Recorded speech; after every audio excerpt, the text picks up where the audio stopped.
All right. Got a couple of stories for you tonight, and short reading from the Tao Te Ching. So stories first. Um, and we're going to be quick because it's late.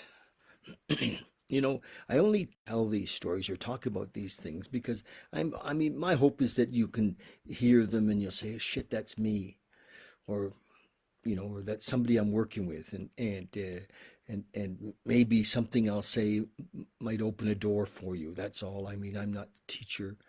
I don't fancy myself a teacher. I'm just sharing my experience, strength, and hope. You know, I did a post the other day, and I placed it on a channel that I like. It's a Jungian channel, on Facebook group, and they have 97,000 members in the group. So lots of times there's a there's hello Asher from hello sir.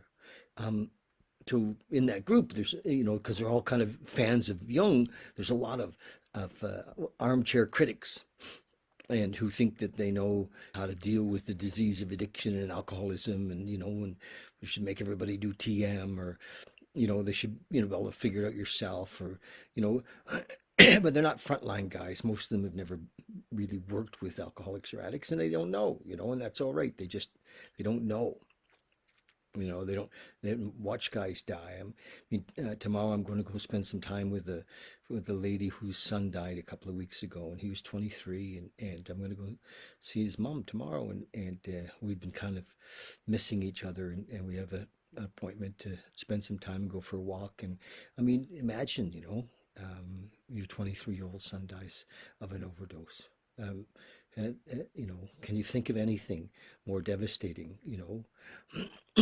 And I worked with that kid for months and months and years, actually for three years, and it's sometimes just it's sometimes impossible. It just and anyway, my story tonight was about a guy. I'm working with a guy, and he's in his 50s, and it's so hard for us to see how immature we are, how we want our way, even into our 50s and 60s, we want our way. And we act out like that, and so, um, I don't, I'm not quite sure what to do with him, because I like him. He's a good man in many ways, and I kind of enjoy his company, and yet, he has no idea. And this is what happens with the addict and the alcoholic. This is what makes it difficult to work with them, is they don't, it's so easy for them to forget or to not really get that how sick they are, how emotionally not well they are. Many of us stop maturing in our teens. And so we just we say things like, well, I'm just not very good in social scenes, or whatever. We make up all kinds of excuses to hide out, or we drink just to lubricate. And so somehow he got well into his 50s before finally he woke up and said, well, I got to do something.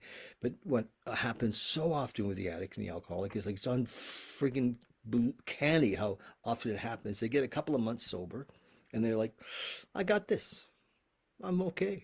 you know Actually, I'm going to start going to the gym. I think I need a girlfriend, and I got to get laid. And this is the kind of thing that starts to happen. They forget, and it's the craziness of the disease that within a couple of days, couple of months, whatever, we've start to forget that how tough things were. The mind just forgets, and and then we get distracted by shiny objects, and we're like, oh, I want to go here, I want to go there, I'm going to do this, I'm going to do that, and we really aren't looking for help because we think we got it figured out. That's the story of the alcoholic and the addict often. Trust me, it isn't like, oh, okay, you know, it isn't like they wake up and they say, well, gosh, I've got this problem. I know now that I have this problem. I have a disease, and because the disease kind of hides itself. It's in, you know, it's embedded in in the psyche, in the mind, the body, the spirit. It is a spiritual malady, you know, and ego says, I got it, I got it. And you know, we're so selfish when we're living in the disease, and we can't just change it. We can't say, well, I'm not going to be selfish. You know, that's the kind of the trouble with recovery from addiction and alcoholism, is that we can't will our way. You know, it's like having diarrhea. Have you ever had diarrhea? Tried willpower, thinking our way through diarrhea? I'm going to think really hard so that I don't shit my pants. And what happens? You got diarrhea, baby. You know, so alcoholism and addiction is not just a mental disease, it's also physical. You know, but we think we can overcome it with our thinking, or we can just look the other way and it'll go away. You know, we can hide in some new hobby or some new distraction and it'll go away, but it doesn't. And if it did, we wouldn't have 100,000 people a year uh, in North America dying from alcoholism or more. You know, that's not talking about drug addiction. That's just alcoholism. You know, and it's not talking about suicides. It's talking about, you know, dying from the disease of alcoholism and a mental illness. It's beyond all scope because, you know, so often the alcoholism looks like bipolar, it looks like borderline, it looks like psychosis, you know, and the drug addictions too. So anyway, that's my little thing. You know, if you're an alcoholic and you're in early recovery, know that the nature of our disease is that we're selfish and self-centered. Period. You know, look in the mirror and say, holy shit, what am I doing today that's, you know, me being, you know, like a 16-year-old selfish kid. And it doesn't matter how old you are, that's what's happening, you know, unless we've had a complete psychic change. We have to change, we have to mature, and maturing becomes, you know, we build a relationship with a higher power. We start to look at how we can service and how we can help others, not what's in it for us. And yeah, anyway, the other doesn't make us look very attractive, you know. Okay, so I'm going to read a little quick thing from the Tao Te Ching. I've been reading for a few days here, and if you're watching me on YouTube, we'd love to have a comment on what I was just talking about, or if you're watching on Facebook, I'd love to hear what your thoughts are on it.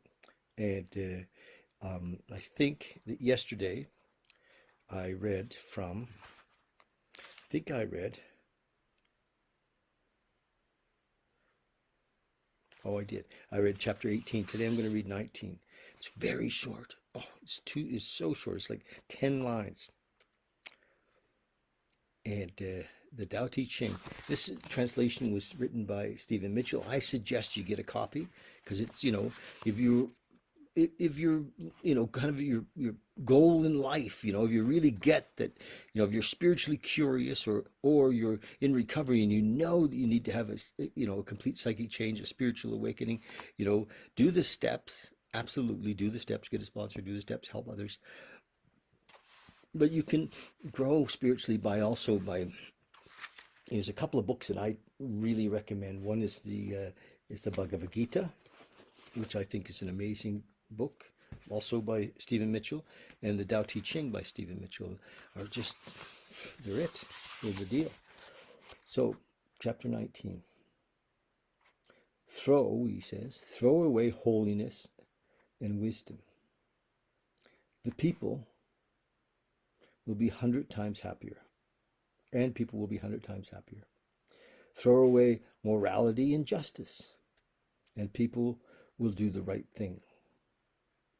Throw away industry and profit, and there won't be any thieves. If these three aren't enough, just stay at the center of the circle and let all things take their course.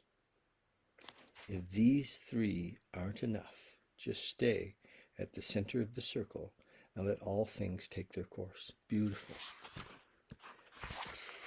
Beautiful. So That was chapter 19. And in the back, he writes a bit of like a piece on each one. His and kind of his story about our interpretation of it. On chapter 19, he wrote, again, just about a paragraph, and he wrote, throw away holiness and wisdom.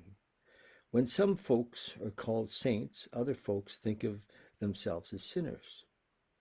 When one fellow is called wise, others imagine that there is something they need to know. The master doesn't have these categories. For her, no one is wise or holy. Thus, in her presence, everyone feels at home. Wow.